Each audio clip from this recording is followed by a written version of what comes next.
Hello everybody, Captain Marty Brill here on Tuesday, October the 21st, and we had a little bit of a slow day, mostly because we didn't get anybody offshore yesterday, but we had some pier action, had a little bit of action in the surf, we had a little bit of action back in the sound, and I'll tell you all about it, bring you up to date when I come back after this break. Catch the vibe at Fish Head's Bar and Grill at milepost 18.5 in South Nags Head on the Outer Banks Fishing Pier.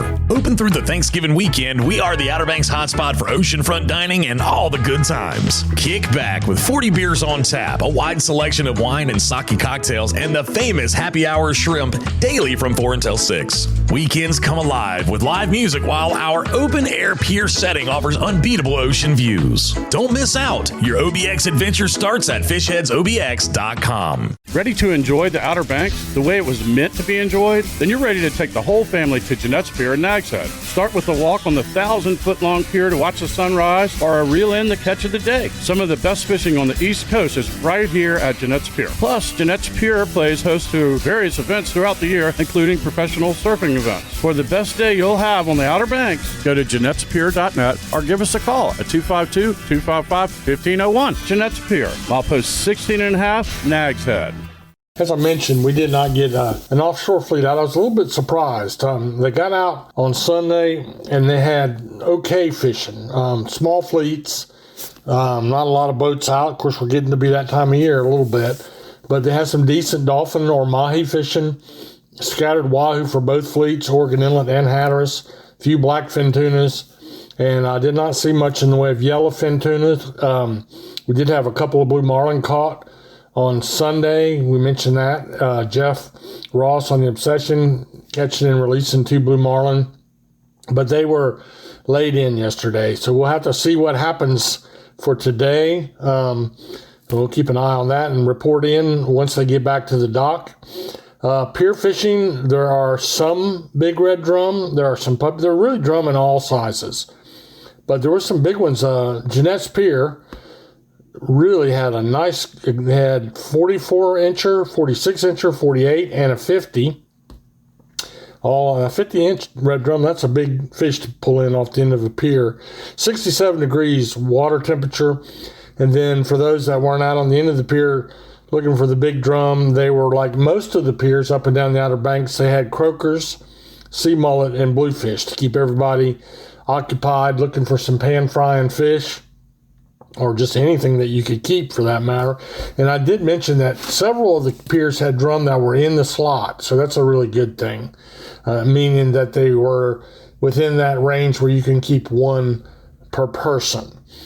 Surf fishing's kind of the same thing down on Hatteras Island, a mixture of drum in all the size classes, sea mullet, bluefish, trout, and a few black drum is mostly what I'm seeing in the catches. I have been hearing about a few speckled trout in the surf, but most of that is around the pier abutments.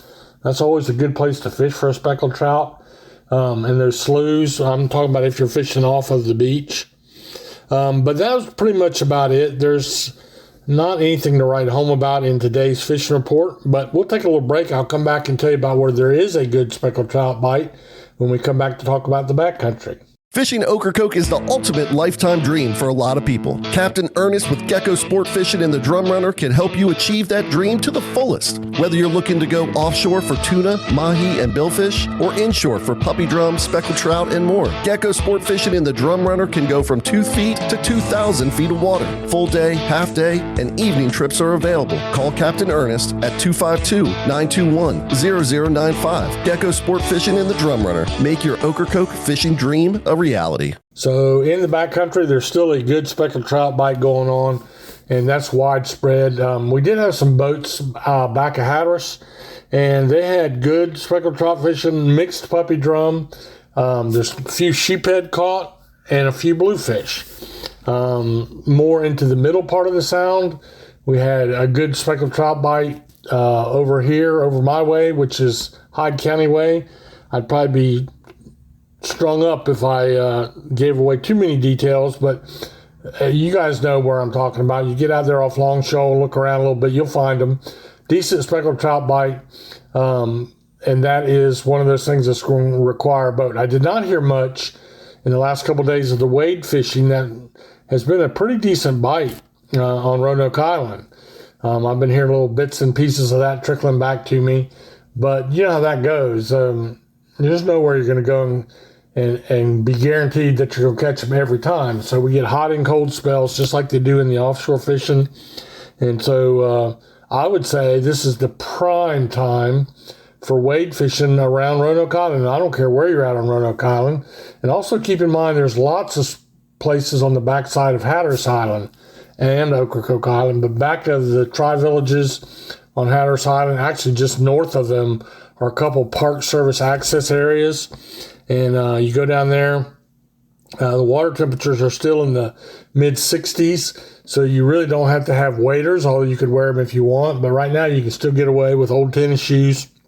But whatever you do, don't go barefoot. And a good rig for that kind of fishing, any kind of wade fishing. I'm an old mirror man, but to be honest with you, I'm outdated a little bit. Everybody's going with the popping corks. I talk about them a lot.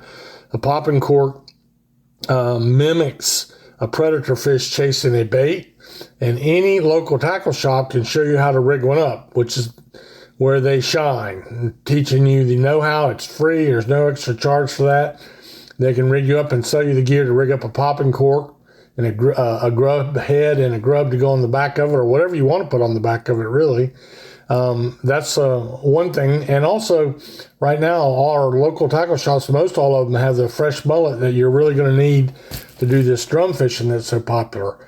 So, like always, I have a heart for local tackle shops. Folks that have been with me a long time, like Red Drum Tackle, for instance, in Buxton, right across the street from Cape Point, and that drum bite down there is continuing to get better and better, and they're going to rig you up with the right tackle. And maybe, you might want to think about this. With Christmas right around the corner, this is a great time of year to get the connoisseur fishermen in your group a new drum setup, and they can teach you how to rig up a heavy heaver and all the gear, and you can make somebody's Christmas extra special. So shop with your local tackle shops, and good luck going out fishing. Be careful, be safe, and if you're in a boat, file a float plan. May the good Lord bless you.